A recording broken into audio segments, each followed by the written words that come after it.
Alright guys, as I promised, here is Mr. Lynch with his insights on a perfect day for a banana fish. Hello ladies and gentlemen, I'm going to give you a little bit more background on A Perfect Day for a Banana Fish. It was written and published in 1948 by J.D. Salinger, as you already know. What I'm sure you didn't know is that this was one of the first pieces of literature that showed the America after World War II, what happened to the men, the entire psychology and sociological aspects of the men who fought in World War II when they came back. Now, as I'm sure you've already heard or guessed, Seymour Glass was detrimentally affected by his actions in World War II.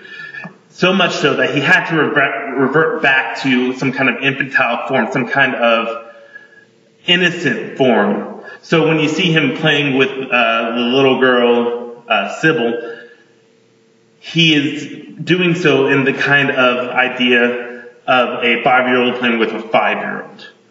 Now, something I'm sure you didn't know is Seymour Glass's obsession with death. I'm sure that many of the ideas that were presented before it seemed kind of sexual. You have things like a wax with olives. You have things like what's Seymour going to do with the trees. Now, what I'm sure you didn't realize behind this is the mother's concern with the trees were not so much of a sexual one as were a suicidal one. Seymour's obsession with death probably came from his entire term in World War II. The way he talked to Granny about death, what's she going to do if she dies, the wax sealant on the letters that soldiers' families would get back, explaining that they died, and of course the olives, which represent a kind of peace and longevity. It's a mark of honor, really. That's why they were in there. There's always some kind of military view that Salinger would present, being a World War II veteran himself. Now, I'm going to move on with Muriel. Muriel had this high expectation of Seymour. She thought if she held on long enough, he would be like he used to. Now, what you have to understand is that they got married before he went to war. This was the entire baby boomer generation. People would get married because at this time, sex before marriage didn't happen. Guys really wanted to be with their number one gal. They would get married just so they could consummate the marriage, and thus a lot of children were born. This was no different. They were married, and he went, but he did not come back. Not mentally anyway. His body was here, but the mind was gone.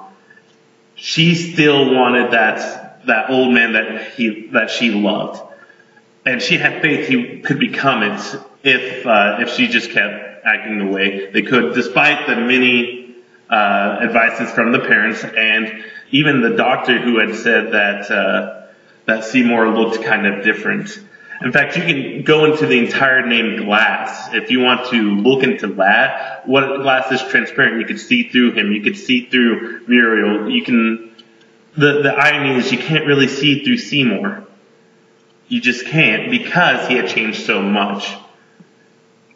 You can't really see what he had gone through that changed him. Her parents couldn't see, and they wanted him to change. They wanted her to leave him because of his change. Now, let's go with Little Sybil Carpenter. Little Sybil Carpenter is the epitome of the little girl, just curious, fun-loving, wants adventure, wants somebody to play with.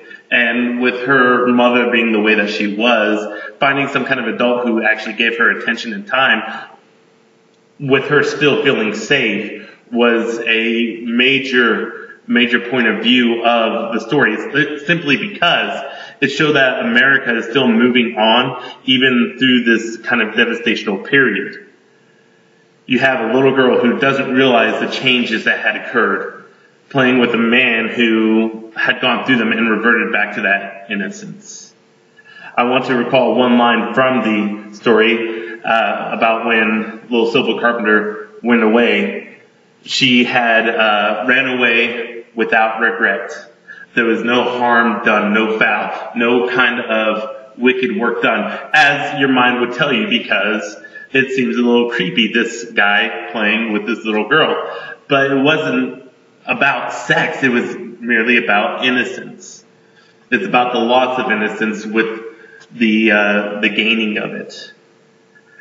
Really, more than anything, if you want to argue, Seymour assisted with her innocence because he kept that faith and trust in her, the trust in mankind, the trust that little girls should have in men, not the ones where they fear. Now, you could tell that Seymour was very much in love with life before this, because he did want to end it. He had his obsession with death. There was two extremes, one from life, then to death. And he had those moments of lucidity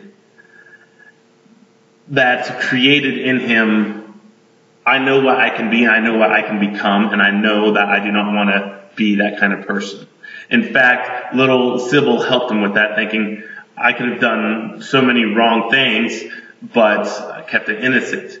When he goes to his room to see his wife that one last time, it was very much about a goodbye, a moment of lucidity. I know what I am. I know what I can become. I know that I've lost my mind, and I know that they are better off without me. And this is something that many veterans go through.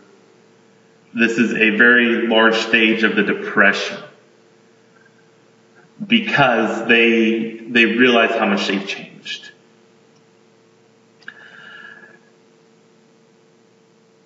And at the end of it, when he blew his mind out, he knew his very last thought was that of his wife, that of all girls, all women, and that of what is best is not always right, and what is right is not always best. So, I hope you appreciated the story. I hope that you enjoyed the story as much as I do every time I read it.